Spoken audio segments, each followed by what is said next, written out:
¿no?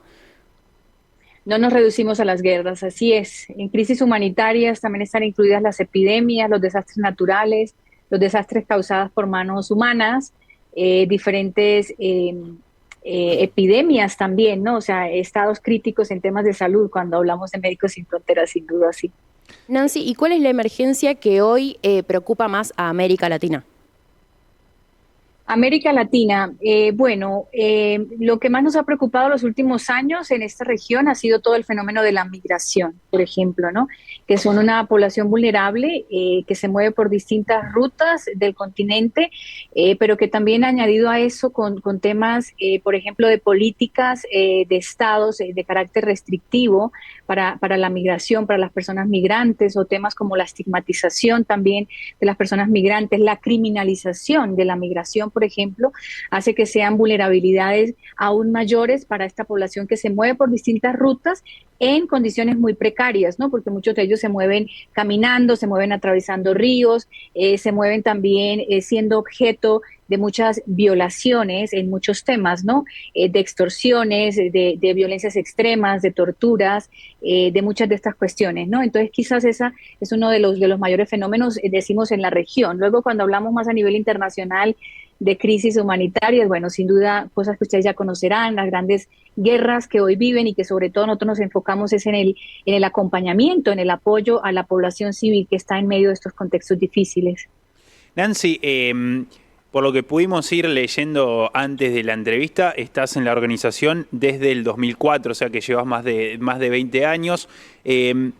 Y, a ver, para hacer simplemente una pregunta de introducción, contanos algunos países que por ahí desde acá de Argentina o Latinoamérica nos resulten recónditos y extraños en los cuales estuviste trabajando en Médicos Sin Fronteras. Por ejemplo, como para entender por qué parte del globo anduviste.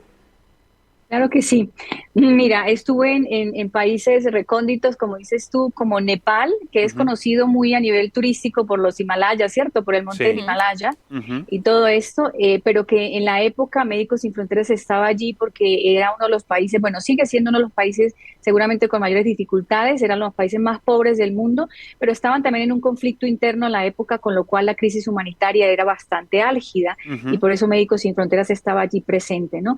Otros países, hablemos de la región de Somalia, de Etiopía, Ujú. que es en África, en el Cuerno de África, que en su momento, por ejemplo, yo estuve allí acompañando lo que fue una de las mayores crisis nutricionales que hubo en la zona, en la Ujú. que había, no sé, la mayor sequía de los últimos 50 años y por tanto la población tuvo que moverse en los países fronterizos de un lado al otro buscando comida, ¿no? Principalmente mujeres, niños y niñas, porque bueno, Somalia en esa época y seguramente hoy también sigue con muchas problemáticas, un país en guerra, por lo cual además el contexto en temas de inseguridad, todo el tema de la inseguridad alimentaria, de la falta de comida de la población, que Ujú. llevó a una crisis de cientos de miles de personas, sobre todo mujeres y niñas en estado de desnutrición, ¿no? Por ejemplo. Nancy, bueno, a ver, habiéndonos contado esto, la consulta siguiente es eh, como una experiencia, por un lado, profesional, pero también humana. En este tipo de contextos y de momentos se vive quizás la miseria humana más de manera más concreta, de gente matando gente, pero a su vez también la solidaridad, digo, también a la vista de todas las personas.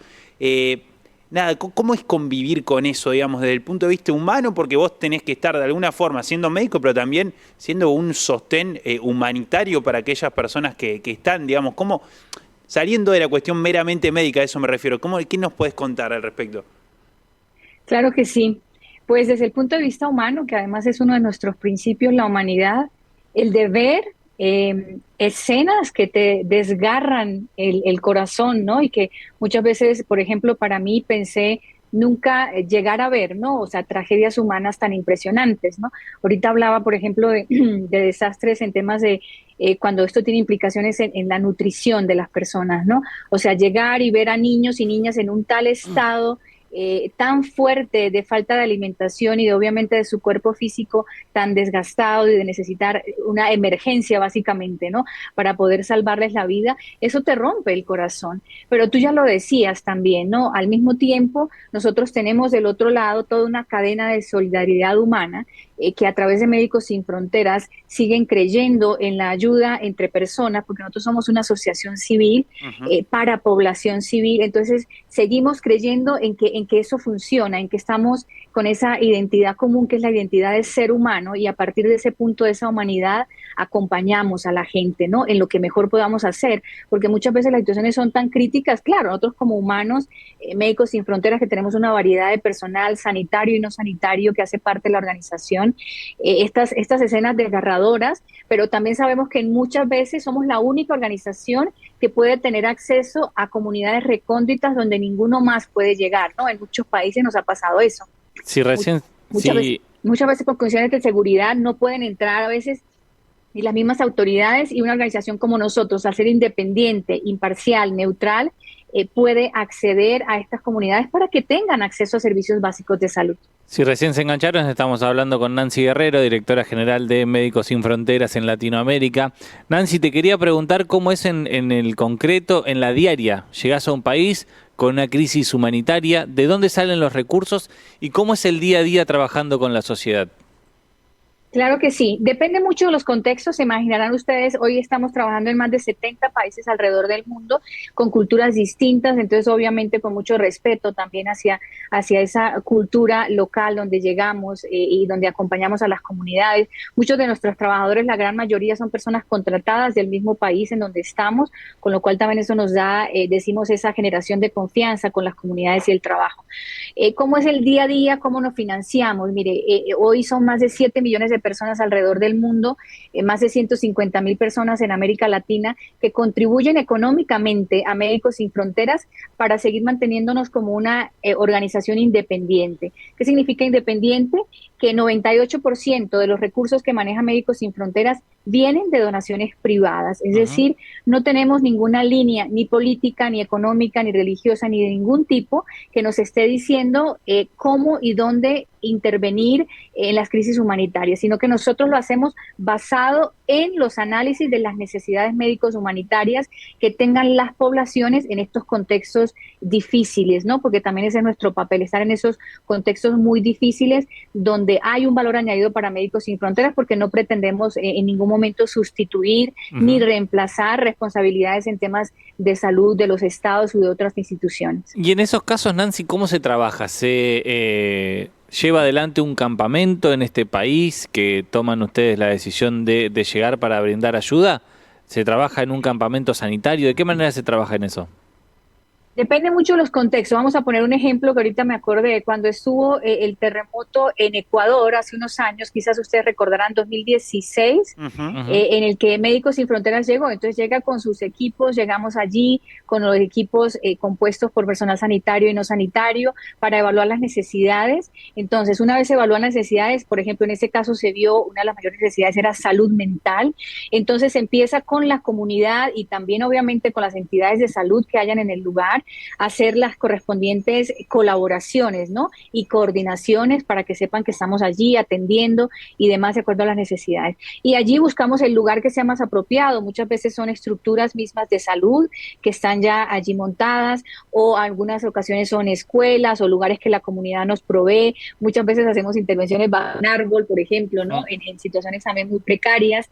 Cuando yo estuve en el Cuerno de África, las intervenciones eran en medio del desierto, en los que Médicos Sin Fronteras llegaba, y para poder tener las instalaciones apropiadas para el tratamiento nutricional de niños, niñas y mujeres, entonces montábamos hospitales de campaña rápidamente, lo más rápido posible, pero háganse cuenta, hay un desierto allí y en 2 semanas tener unas estructuras semipermanentes o temporales, más bien en muchas ocasiones rápidamente montadas para poder admitir a la gente y suministrarles lo que necesitaban en temas de hospitalizaciones, de alimento terapéutico y eso, ¿no? Entonces depende mucho del contexto, pero siempre estamos muy de la mano de las comunidades, de la mano de las instituciones de salud, a que haya lugar, y bueno, muchas veces hacemos ese acompañamiento a estructuras de salud que necesitan más formación de parte nuestra en cuestiones técnicas, porque ya tienen la estructura o porque no tienen suministros médicos. Entonces Médicos Sin Fronteras acompaña dando los suministros que se necesite para la población, como que tenemos diferentes modalidades de intervención también. Nos comentabas de los aportes privados y de la importancia que así sean. Me imagino la dificultad de la tarea de elegir con esos recursos finitos qué atender. ¿Cómo es el proceso para elegir qué se atiende, qué requiere más urgencia? ¿Quién decide eso y cómo? Claro que sí, y la priorización es difícil, ya tú lo decías, sobre todo en un mundo en el que hoy las crisis humanitarias parecen proliferarse, ¿no? ¿Cómo lo hacemos? Basados, uno, en lo que sea más urgente en temas de qué es lo más urgente para salvar vidas, porque ese es nuestro mandato, ¿no? Salvar vidas, aliviar el sufrimiento y restaurar la dignidad. Nos toca elegir muchas veces sí, porque los recursos son efectivamente limitados, aún siendo una organización independiente, pero hay un límite, con lo cual quisiéramos intervenir en más lugares, pero nos corresponde priorizar. Entonces lo hacemos con base en las necesidades más acuciantes. Muchas veces cuando esto sucede, por ejemplo, en los últimos años, que las crisis se han proliferado y que se han agravado en muchos lugares, pues hemos tenido que hacer un análisis de decir qué otros proyectos tenemos abiertos que hoy quizás podemos ir cerrando, podemos ir entregando a los ministerios de salud para que sigan en lo que Médicos Sin Fronteras haya iniciado, etcétera, o esas organizaciones civiles, y poder ir saliendo de ciertas comunidades, de tal modo que los recursos se enfocan en lo que sea más prioritario, que muchas veces es estar en sitios en donde la tasa de mortalidad es más alta, ¿cierto? Porque eso es lo que nos rige siempre con los datos médicos y las necesidades en salud. Entonces, dependiendo de las tasas de mortalidad, las tasas de morbilidad, qué tipo de enfermedades estamos viendo. Cuando hablamos de epidemias, bueno, no sé, el ébola hace unos años, ¿no?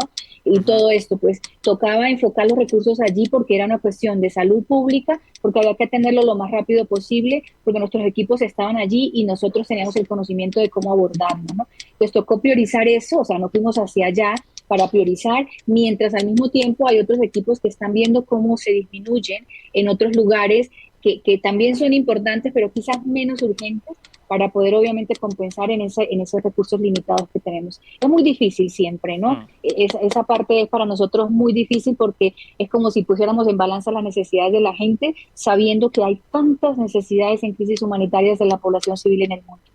Nancy, y a ver, de alguna manera algo ya fuiste comentando, pero respecto a por ahí lugares en los cuales de por sí para las personas la seguridad es un inconveniente, sabemos que hay campañas de la ONU que, por ejemplo, cuentan con los que son, si no me equivoco, cascos azules, que es una especie de seguridad propia que tienen de militares de distintos países que conforman este escuadrón de la ONU.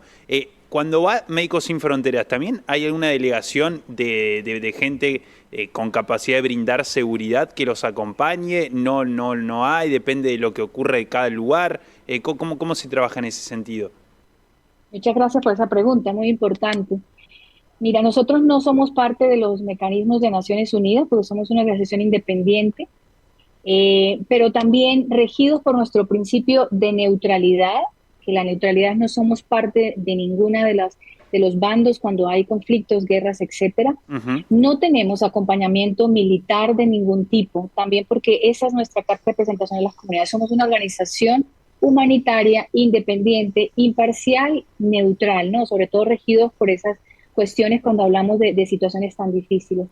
¿Cómo lo hacemos entonces? Bueno, nuestra seguridad la gestionamos nosotros mismos, tenemos equipos dentro de Médicos Sin Fronteras que se especializan en análisis de contextos, que hacen análisis de los riesgos que hay en cada uno de los contextos, se toman las medidas de mitigación a que haya lugar. Las personas cuando vamos a trabajar los diferentes terrenos de Médicos Sin Fronteras, bueno, sabemos que es una organización que está en los contextos más difíciles del mundo, entonces ya se da por entendido eso, de que no vamos a estar en condiciones fáciles.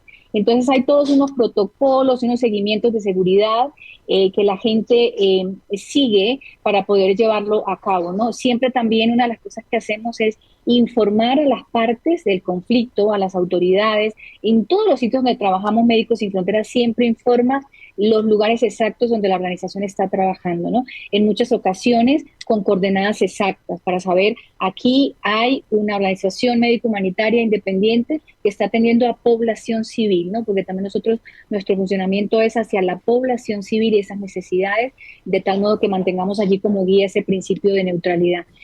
No es fácil porque en muchos sitios, pues obviamente sin duda hacemos parte de estos contextos, entonces tenemos incidentes de seguridad, pero tratamos al máximo siempre de tener la seguridad de nuestros equipos como prioridad, obviamente también para garantizar una buena calidad y un buen servicio a las poblaciones que lo necesitan. Entonces, pero no lo hacemos con militares, ¿no? Tal como lo planteabas que otras organizaciones lo hacen, no es el caso de Médicos Sin Fronteras. Nancy, estabas hablando durante la entrevista de lugares que ustedes ocuparon a partir de alguna tragedia natural, hablabas del terremoto en Ecuador, pero también imagino trabajan en lugares donde la clase política o los referentes políticos generan las situaciones de crisis en cada uno de los países a los que ustedes van.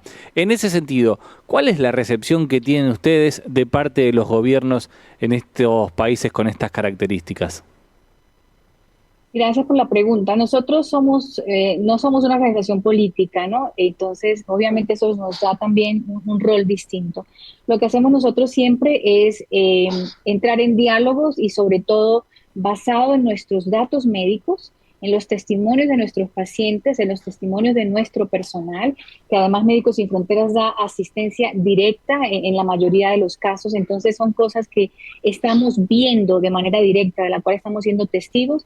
Entonces, basado en todo eso, a través de eso hacemos uso de ese mandato, de ese otro mandato que tiene Médicos Sin Fronteras y que es integral a la asistencia humanitaria, que es el de levantar la voz, el de denunciar, el de hacer reportes de las diferentes situaciones de salud en crisis humanitarias que la población está teniendo, como darle voz a esas comunidades, ¿no? A partir de esas vulnerabilidades en temas de salud que están teniendo. Eso es lo que normalmente hacemos, o sea, hacemos siempre llamados a los gobiernos, a otras entidades internacionales, a otras organizaciones internacionales, incluso muchas veces a las organizaciones y agencias del Sistema de Naciones Unidas también, pero basado siempre en nuestros datos, ¿no?